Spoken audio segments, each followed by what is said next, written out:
बहुचर्चित नहर पट्टी जमीन मामले में एनजीटी का फैसला, याचिका खारिज, 25,000 का लगाया जुर्माना, जारी रहेगा पाथ-वे निर्माण का कार्य। दरअसल पन्ना शहर के सिविल लाइन की बेशकीमती नहर पट्टी जमीन के बहुचर्चित मामले में एनजीटी का फैसला आ गया है, जिसमें फरियादी की याचिका खारिज कर 25,000 रूपए का जुर्माना लगाया गया है। बता दें कि उक्त जमीन में पाथ-वे निर्माण जारी रहेगा। बेशकीमती जमीन में कांग्रेस पार्टी की पूर्व जिला अध्यक्ष दिव्या रानी सिंह एवं उनकी मां के द्वारा फलदार वृक्ष लगाने के नाम पर कब्जा किया गया था, जबकि मौके पर एक भी फलदार वृक्ष नहीं पाए गए। उक्त जमीन को पूर्व जिला अध्यक्ष से मुक्त करवाकर पाथ-वे निर्माण के दौरान यहां पर हाई प्रोफाइल ड्रामा देखने को मिला था और राजनीतिक आरोप प्रत्यारोप का दौर लंबे समय तक चलता रहा। मामला एनजीटी तक जा पहुंचा। इस मामले में पूर्व मुख्यमंत्री दिग्विजय सिंह पर भी अपने कार्यकाल में फलदार वृक्ष लगाने के नाम पर पट्टा दिलाने के आरोप लगे थे। उक्त मामले में भाजपा और कांग्रेस के बीच काफी समय तक आरोप प्रत्यारोप की जंग चलती रही।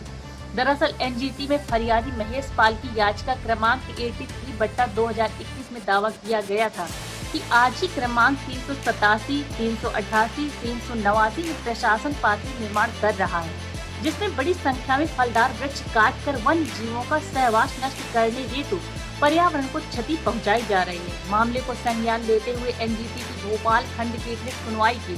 और कई स्तर पर वरिष्ठ अधिकारियों से मौके पर जांच कराई। प्रशासन ने अपना पक्ष रखते हुए एक भी पेड़ न काटे जाने का दावा में सबूत कोर्ट के सामने रखा, जिस पर संपूर्ण सुनवाई के बाद एक भी पेड़ काटे जाने के सबूत सामने नहीं आए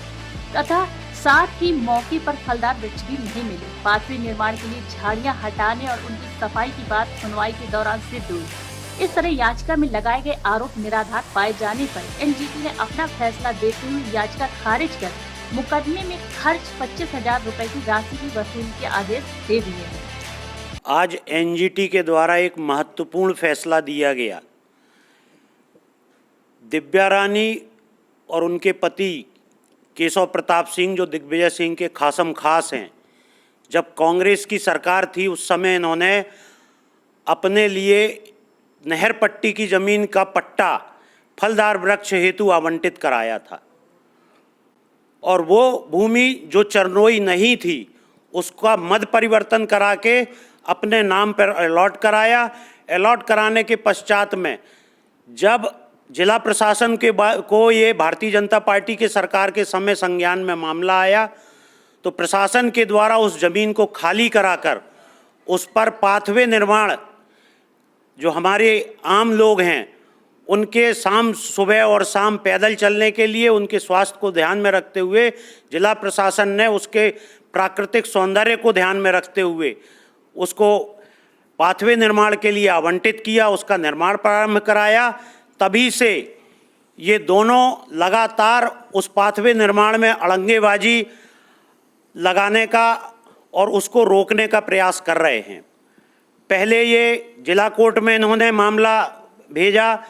वहाँ उनको मुंह की खानी पड़ी। इसी प्रकार फिर ये हाई कोर्ट गए, हाई कोर्ट में भी जुर्माना लगा और फिर जब कहीं रास्ता इनका लालच, जो भूमि की लालच है,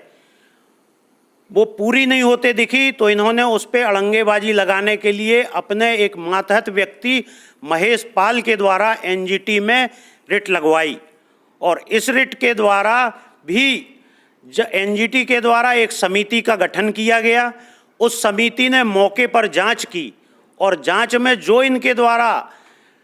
मामला बताया गया, गलत जानकारी कोर्ट में रखी गई, ना वहाँ पर फलदार वृक्ष मिले, ना वहाँ कोई वृक्ष कटा पाया गया और ना किसी प्रकार से पर्यावरण को किसी प्रकार का नुकसान पहुँचाया गया और कोर्ट ने फटकार लगाते हुए इनकी याचिका को पूरी तरीके से खारिज कर दिया और याचिकाकर्ता के ऊपर जुर्माना भी लगाया।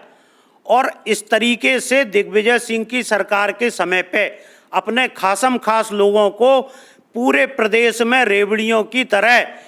कीमती भूमि का आवंटन किया गया। इन्हीं वृक्षों के, फलदार वृक्षों के लगाने के नाम पर पूरे प्रदेश में ये घोटाला हुआ और मैं आज मांग करता हूं भारतीय जनता पार्टी की तरफ से